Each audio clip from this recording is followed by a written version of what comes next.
41 years old. Of course, there's always every back-to-back. Didn't look like it. Every back-to-back for the rest of the season is TBD. I am 41. I got the most minutes in NBA history. True. Bank it right now, okay?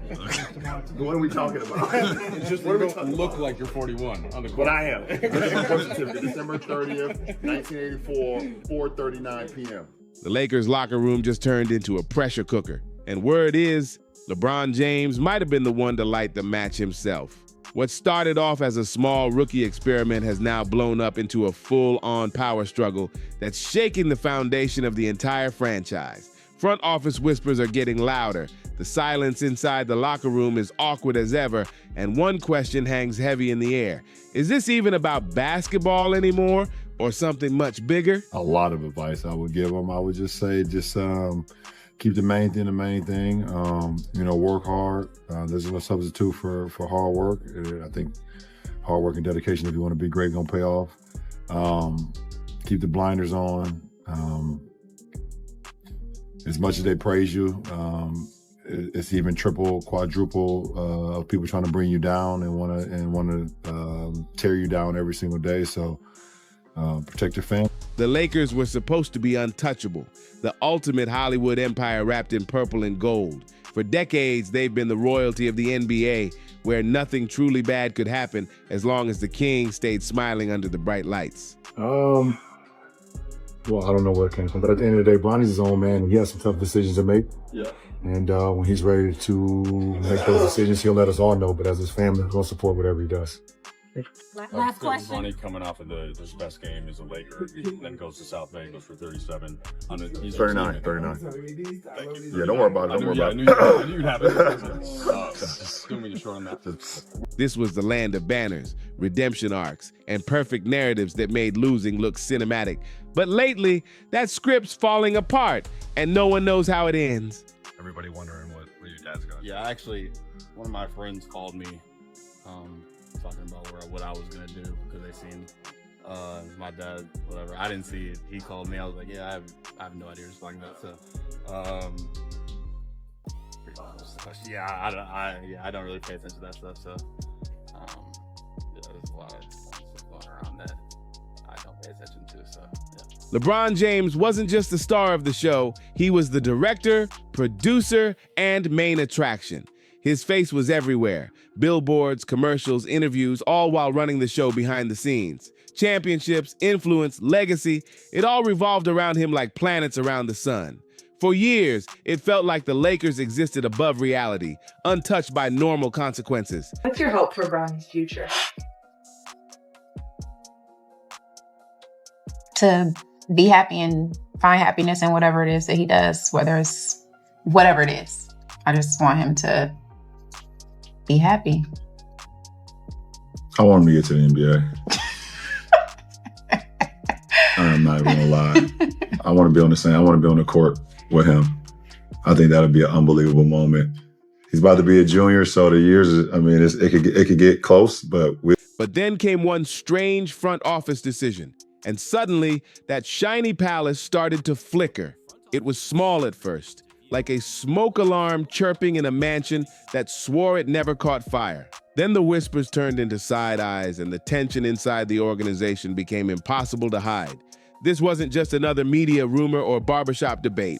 It was a real crack in the foundation.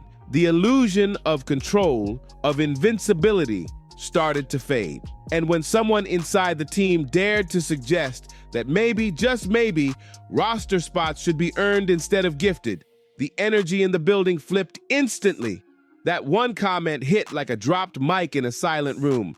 Everyone froze, but nobody disagreed. Suddenly, criticism wasn't coming from haters. It was coming from frustrated people inside the system. The message was simple but heavy. If the Lakers really wanted to win, they had to stop playing favorites and start playing basketball. No more legacy passes, no more branding over buckets. The NBA isn't a charity. You don't hang banners for nostalgia or family ties. And while fans were told to trust the process, they couldn't ignore what was happening on the court. The players who actually produced were being overshadowed by names who still hadn't earned their minutes. Zero.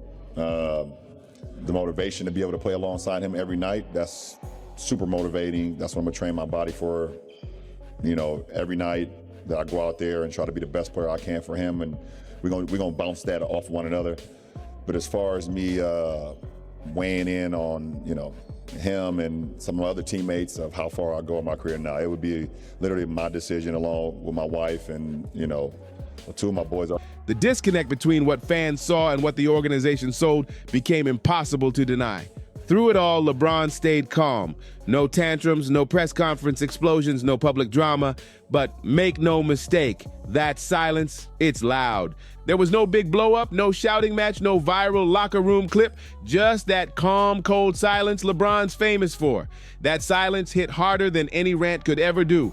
When a man with that much pull suddenly stops explaining himself, it's not peace, it's power. It means the real conversations are happening where cameras don't reach, behind closed doors where smiles look friendly, but the tension is ice cold and threats sound polite instead of loud.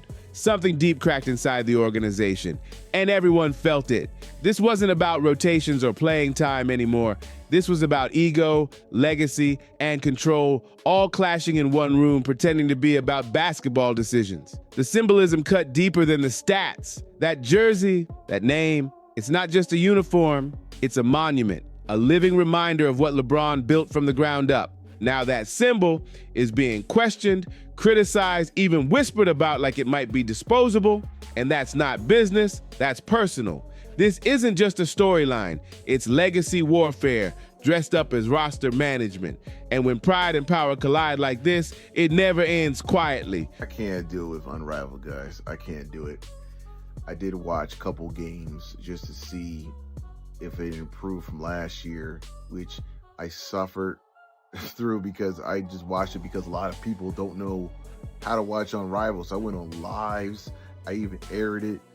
And I don't know how I did it, man, because it was just boring and too many clanks and air balls. Well, the clank and air balls are back again. I think it's exactly like last year, just new faces. And I just got done. The part nobody wants to say out loud is the same part fueling the entire controversy. Bronny James didn't break into the NBA because he bulldozed through the college system and left scouts speechless. He got here because the brand demanded it, because the story was too big, too historic to ignore, because the league knew that a father and son duo under the same lights would sell out arenas and dominate headlines. That doesn't make Bronny the villain, but it does make his situation completely different from any other rookie fighting to stay relevant. His journey has been anything but normal. Missed games, low impact, and stats that would have most rookies told, go back and develop. But not Bronny. The usual slow grind was skipped over. The timeline got fast forwarded because the dream of sharing the court with LeBron was too powerful to pause. And that's how a developmental project got dropped straight onto the biggest stage in the world, wearing a Lakers jersey that guaranteed attention before he even touched the ball. Bronny James played last night. Oh, did he play? Yeah, he did. He did what he does. Oh. Goose eggs. Now, how does he only get up 2 shots? Because you got to go out there and squeeze. Nah, bro, you got to get out there and squeeze. Your dad's not playing right now. There's no Luka. I'm coming in the game. You would think that 2 shots. He would take 2 shots. Mr. Yeah, but your boy Bronny James only took 2 shots. Come on, bro. He missed. But that attention, it hasn't been kind, even when it pretends to be supportive. Watching Bronny in NBA minutes feels less like watching growth and more like seeing someone walk a tightrope with no safety net. There's heart in what he's doing, no question, but there's also chaos. Drives end in traffic jams full of defenders who've been doing this for a decade. Missed rotations pile up until it almost looks intentional. Any other rookie in that situation would have been quietly sent to develop somewhere else, far from the spotlight. Instead, every small bucket turns into a viral "he's coming" moment, and every missed shot is repackaged as a learning experience we're all expected to celebrate.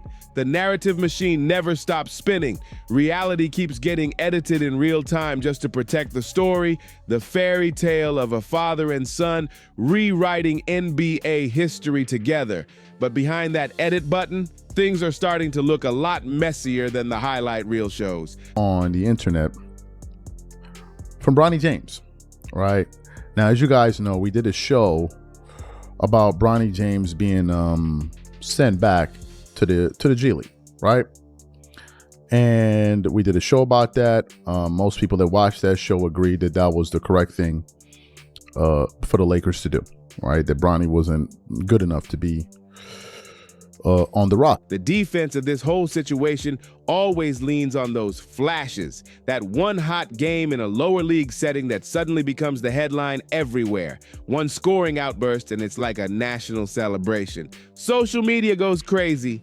People post highlight clips with captions like, "They doubted him," or "The kid's arriving." But let's be real, context matters. One good night doesn't erase an entire season of struggles. A single game doesn't rewrite a resume. Scoring big against softer competition doesn't mean you're ready to dominate at the highest level. The NBA doesn't hand out respect based on potential. It demands consistency. That gap between potential and production is where most careers live or die. And right now, that bridge for Bronny is still halfway built. Nobody's saying he can't grow. That's not the argument. The real question is, should that growth be happening here under the brightest lights in the world? The NBA isn't a classroom. It's a battlefield. It's not designed for on-the-job training unless you're built for it. Every guard out there is reading defenses like chess masters, creating space, manipulating timing, and one mistake gets you cooked instantly. So when fans say they want Bronny benched or sent down, it's not hate, it's respect for the grind. They know how many players have sacrificed everything, chasing the same shot he got handed on day one. There are hoopers overseas dominating quietly, G League dogs fighting for minutes, veterans praying for a call-up. I found a video of Bronny James talking to reporters after he was moved back to the G League. I'm not going to say demoted because I don't know if it seems like that or not, but it seems like they still want to give him a chance. They just want him to work on some things, but Bronny James looks defeated in this video. Listen to his voice and look at his face expression at the end of his... And they're watching someone float through possessions without earning them. That's not jealousy, that's frustration, because it makes the league look like it rewards the name, not the game. And what makes it worse? The coaching. The leash is non-existent. A rookie gets the kind of freedom most veterans never see, missing defensive rotations, forcing bad shots, and still staying on the floor while others get benched for less. Every mistake is dressed up as growth instead of being treated like what it is, a weakness that needs fixing. When he misses an assignment, he's learning. When he bricks a shot, he's building confidence. When he disappears for a whole quarter, he's adjusting to the pace. Come on. At some point, that's not development, that's protection. Possessions turn into personal experiments where bad reads and forced shots are somehow valuable lessons. It's confusion, not confidence, getting free reign, and the broadcast teams just keep spinning it into inspiration. Turnovers become teaching moments, air balls become bravery. It's all part of the journey.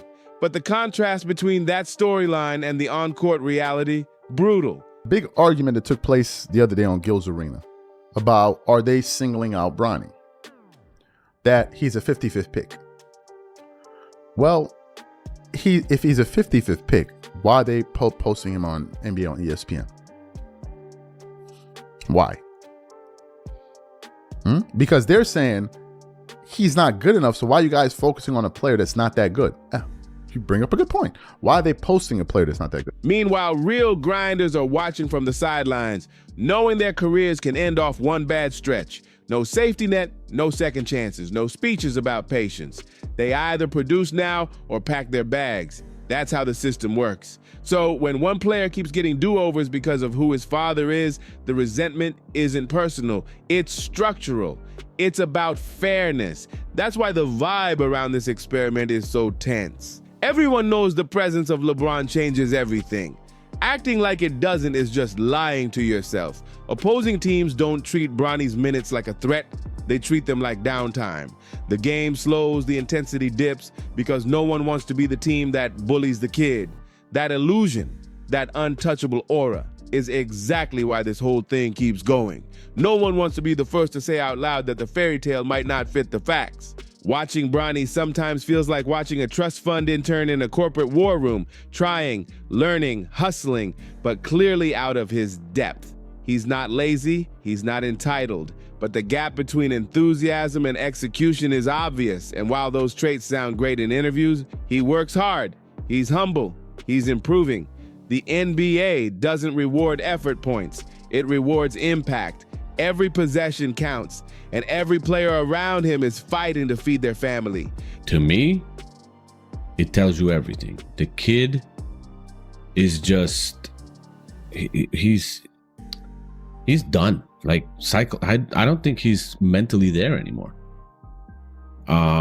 It's tough because there's a lot of pressure on him, and he's been put in this situation. I think he wanted it, but didn't know what to expect, and he was unfairly put in. Yet somehow, even games where he barely registers on the stat sheet get dissected like they're groundbreaking.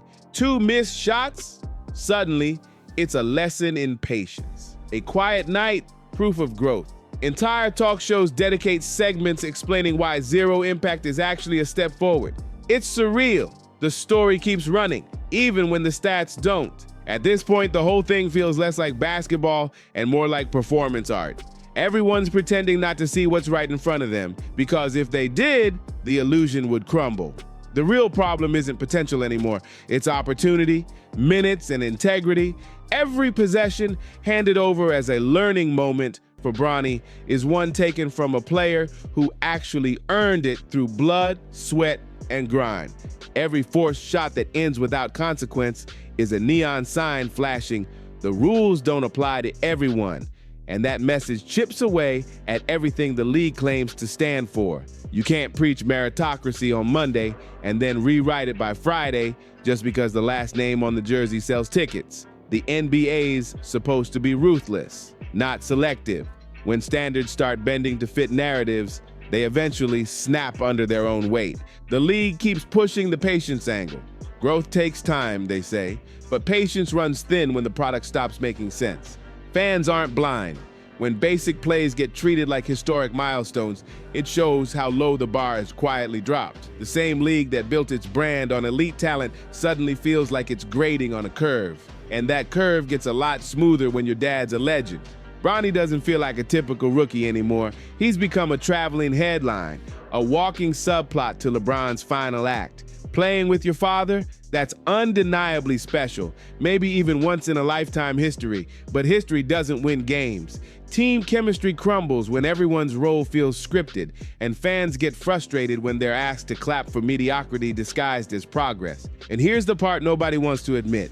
When LeBron eventually walks away, so does the protection. No more cameras shielding the flaws, no more give him time speeches on the post-game desk.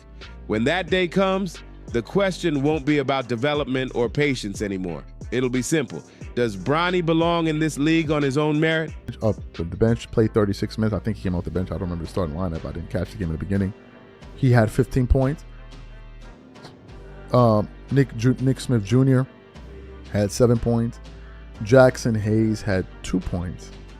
But the only Laker that played to go scoreless was Bronny James. And not only did Bronny go scoreless in the 5 minutes he played, he still somehow found a way. That's why so many fans want this experiment to end, not out of hate, not out of envy, but out of respect for the game. They see a system twisting itself into knots to protect the storyline instead of rewarding the grind. They see a kid soaking up chances that others have fought their entire lives for. Basketball is supposed to be honest. You put in the work, you earn the reward. But lately, it feels like reality is being stretched so far that eventually it's gonna snap. Watching the media dress this up as success feels ridiculous, like polishing a cracked mirror and pretending the reflection's flawless. Let's call it what it is. Bronny can't consistently shoot, can't finish in traffic, can't collapse defenses, and can't run an offense yet. Those aren't insults, they're facts. What he does have is insulation, a bulletproof narrative, and a father powerful enough to keep the lights on no matter the performance. That combo is entertaining, surreal, and sometimes fascinating. But it's not basketball. Sharing the floor with your dad doesn't automatically make you a professional. Legacy can't replace skill, and name value can't substitute for results. This matters because if people keep pretending everything's fine, the system never fixes itself. The Lakers have a choice to make: recommit to winning or embrace the circus they've created. But trying to live in both worlds, that's how credibility dies slow. This story isn't ending anytime soon, and the longer it drags on, the louder those questions are gonna get.